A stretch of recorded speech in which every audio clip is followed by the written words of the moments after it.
Si tu es le Fils de Dieu, jette-toi en bas. »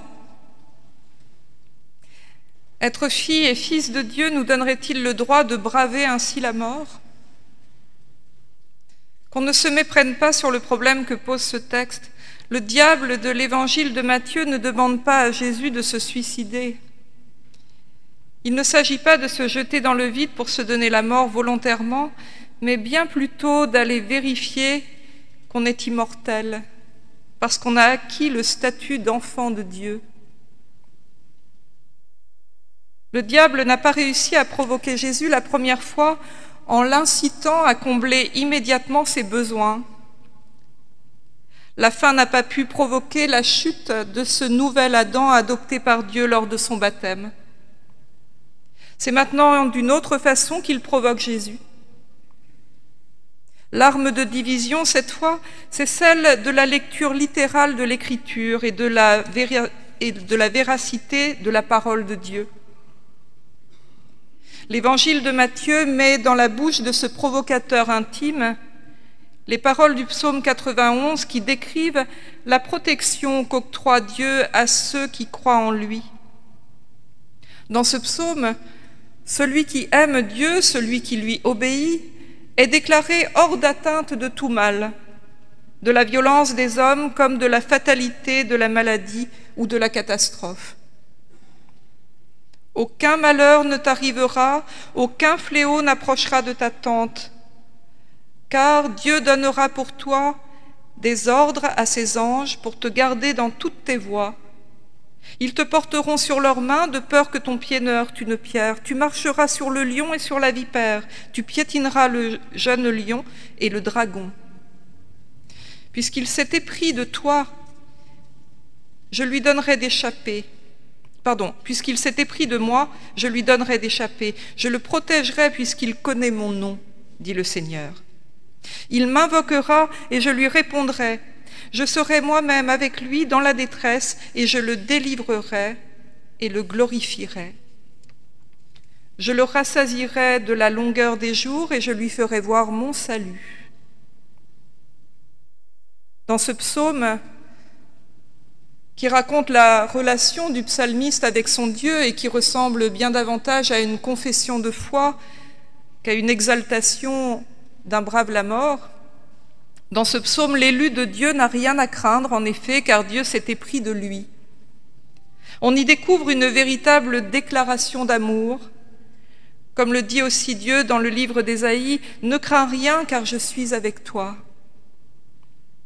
Nous savons tous, pour le vivre chaque jour, que la fidélité de Dieu n'est pas comptable de notre foi. Sinon, il aurait vite désespéré. Une épidémie ne tue pas que les mécréants, nous l'avons bien vu, et ceux que le psaume nomme les méchants. Nous sommes bien placés pour le savoir. Si le cancer ne frappait pas aussi ceux qui confessent leur foi en Dieu, les fidèles seraient encore plus nombreux dans cette Église aujourd'hui et s'y trouveraient entre gens de bonne et pieuse compagnie, sans jamais avoir à se rendre dans les hôpitaux. Ils seraient exemptés de tous ces maux. Les hommes comme Dietrich Bonhoeffer n'auraient pas été victimes de la barbarie nazie, puisqu'ils avaient la foi. Ils auraient échappé au pire par la seule foi qu'ils avaient et qui les animait, et par leur mérite aux yeux de Dieu pour construire le royaume de Dieu. Les théologies de la prospérité dans notre monde actuel, qui cherchent à attirer dans un acte prosélyte les fidèles en mal de secours et de protection, utilisent volontiers cet argument marketing d'un salut commensurable à la foi et à l'observance des règles morales indiquées par des spécialistes de la vie chrétienne. Ils savent comment doit être un chrétien. Celui qui s'y conforme le plus étroitement est alors déclaré le plus aimé de Dieu. Et la prospérité de ses affaires, même matérielles, devient alors une preuve que Dieu le bénit et l'aime vraiment. Malheur à tous ceux qui vont si mal dans notre société. La provocation diabolique, si tu es le Fils de Dieu, jette-toi en bas, est une provocation à la preuve. Le diable incite Jésus à obtenir une preuve de l'amour de Dieu pour lui. Ainsi, la foi de Dieu en Jésus et la foi de Jésus en Dieu, cette alliance basée uniquement sur la confiance et sur l'amour mutuel, est-elle pervertie par une faille qui vise à mettre en doute ce qui la fonde même? Le diable ressemble à ces humains pervers qui, mettant en doute l'amour de l'autre, se mettent en danger pour vérifier combien l'autre tient à eux. Mais la foi n'a par définition rien à prouver, et c'est ce qui la différencie de la superstition et de la perversion. Cette deuxième tentative de pervertir la foi de Jésus au désert est une mise à l'épreuve de l'amour de Dieu pour l'homme. Me sauvera-t-il si je tombe? Ils sont tellement nombreux, les croyants qui cherchent des preuves de l'existence et de l'efficacité de Dieu sur cette terre, qu'il semble que toute religion soit enfermée dans cette fatalité de la preuve. On imagine des économies du salut dans lesquelles le prix à payer est plus ou moins accablant pour l'homme, plus ou moins matérialiste, plus ou moins pervers aussi. Cela va des dévotions en tout genre dans lesquelles le fidèle s'acquitte de tâches qui sont censées plaire à Dieu et qui doivent être quand même un peu désagréables, des pèlerinages, des sacrifices, des ascétismes culpabilisants, des renoncements aux désirs profonds de chacun, renoncement à ce qui fait que nous sommes des êtres de chair, tout simplement. Les sources chrétiennes, tous ces textes très édifiants qui relatent les histoires des pères de l'Église, regorgent de récits étranges où les hommes martyrisent leur vie et leur corps pour plaire à un Dieu qui est pourtant révélé comme Dieu de la vie dès le récit des patriarches. C'est ainsi que l'on décrit Simon le Stylite, passant sa vie sur une colonne, ou encore les femmes emmurées vivantes, croupissant dans leurs excréments pour plaire à Dieu. Et alors, quelle preuve de l'amour et du salut de Dieu auront-ils obtenu ces saints de Dieu? Pourquoi souffrir autant? Cette culture de la preuve théologique a inspiré aussi les tribunaux qui jugeaient les sorcières dans une chrétienté qui confondait le pouvoir temporel et le pouvoir spirituel. Et ceux qui aujourd'hui jugent encore la véracité des miracles semblent chercher des preuves, parfois matérielles, de choses d'un autre ordre pourtant. Mais de quelle autorité se réclament-ils et aux critères de quel règne se réfèrent-ils pour juger l'authenticité d'un miracle? Ce qui est miracle pour l'un ne l'est peut-être pas pour l'autre. Pourquoi substantialiser un miracle? Celui de Dieu ou celui des hommes? Quel est le critère? La foi des saints de Dieu, comme les appelle la Bible, ceux qui mettent tout simplement leur confiance en lui, ne suffit-elle pas à reconnaître la présence salutaire de Dieu à leur côté? Où est la fidélité à cette grâce divine qui calme nos peurs et nous dit « Ma grâce te suffit, elle s'accomplit dans ta faiblesse ». À cette mise à l'épreuve de Dieu, Jésus répond par une autre citation de l'Écriture qui introduit du jeu dans la lecture littérale pour accéder à l'interprétation. Il répond à la provocation par ces mots: « Tu ne provoqueras pas le Seigneur, ton Dieu ». Les évangiles nous racontent l'itinéraire de Jésus comme un chemin qui va inéluctablement vers la mort au nom de la foi en Dieu. On pourrait voir en ce cheminement, mis en scène par les auteurs des évangiles, comme une tragédie dans laquelle il faut que le Fils de l'homme périsse, et donc une apologie du sacrifice de la vie humaine. Jésus alors serait victime nécessaire, expiatoire, pour que tous soient sauvés. C'est une théologie très classique. Le Christ apparaît alors comme ces suicidaires qui cherchent la sanctification dans l'anéantissement de leur propre vie, dont parle d'ailleurs le philosophe Schopenhauer, mais lui pour parler d'une autre religion, celle des hindous. S'infliger une pénitence, écrit-il, volontaire, au milieu de lents et terribles supplices, en vue d'une mortification complète de la volonté, poussée finalement jusqu'à la mort par la faim, ou jusqu'à celle qu'on trouve en allant se jeter au-devant des crocodiles, en se précipitant de la roche sacrée du haut de l'Himalaya, ou en se faisant enterrer vivant, ou enfin en se plaçant sous les roues de l'immense chariot qui promène les statues des dieux, parmi les chants et les cris de joie et les danses des bayadères.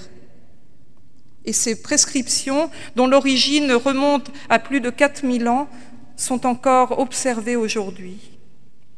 Des préceptes observés si longtemps par un peuple qui compte des millions d'individus, imposant des sacrifices si lourds, ne peuvent pas être une fantaisie inventée à plaisir, mais ils doivent avoir leurs racines dans le fond même de l'humanité.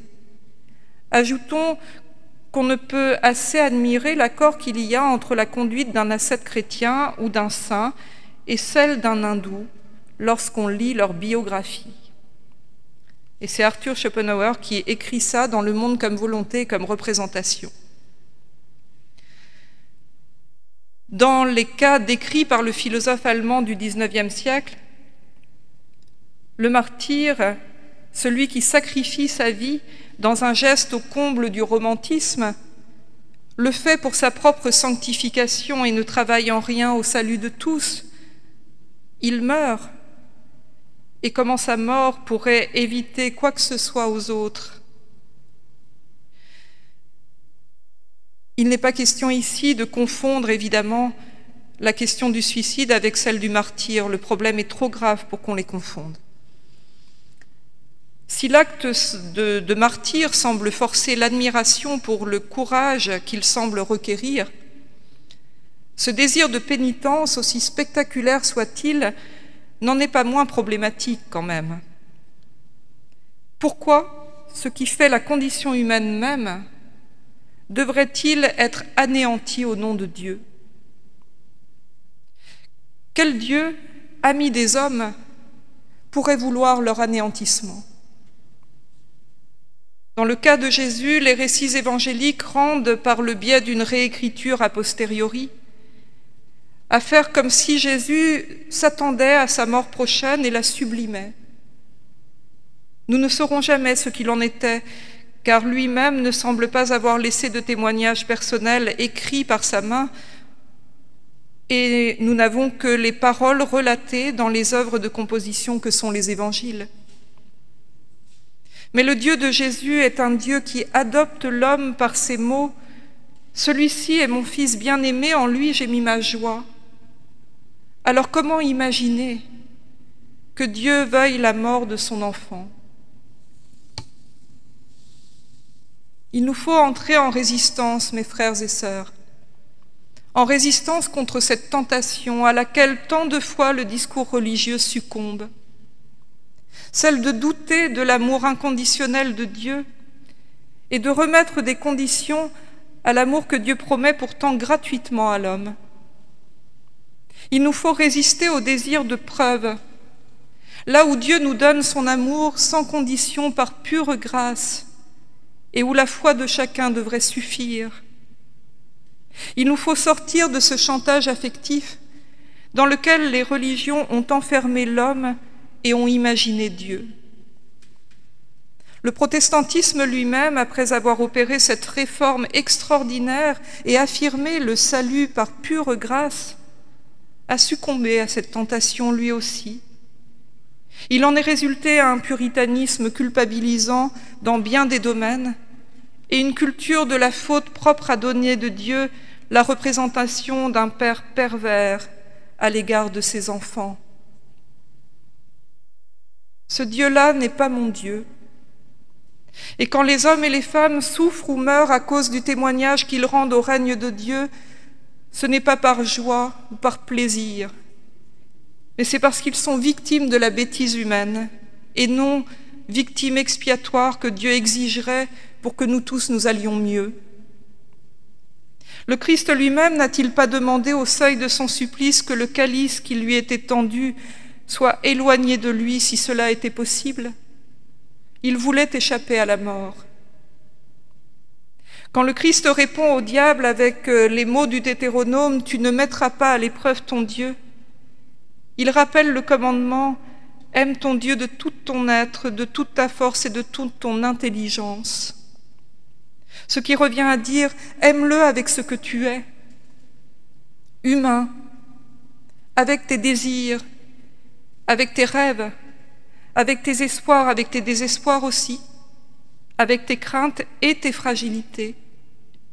Mais ne doute pas un instant de son amour infini pour toi. » Le Dieu de Jésus-Christ est le Dieu de la vie, frères et sœurs. Même si le Christ, qu'on a reconnu comme son Fils, est mort pour l'avoir enseigné et l'avoir vécu. Si nous sommes filles et fils de Dieu, alors plaçons notre foi dans cet amour sans ruse qui s'est épris de notre vie et a choisi notre corps pour en faire son temple. La vie humaine est précieuse, frères et sœurs. Nous l'expérimentons chaque jour et nous n'avons aucune preuve à produire pour affirmer notre foi en un Dieu qui l'a béni. Libérés de la tentation de la preuve, nous serons libres alors de servir avec fidélité celui qui a placé son amour en nous. Amen.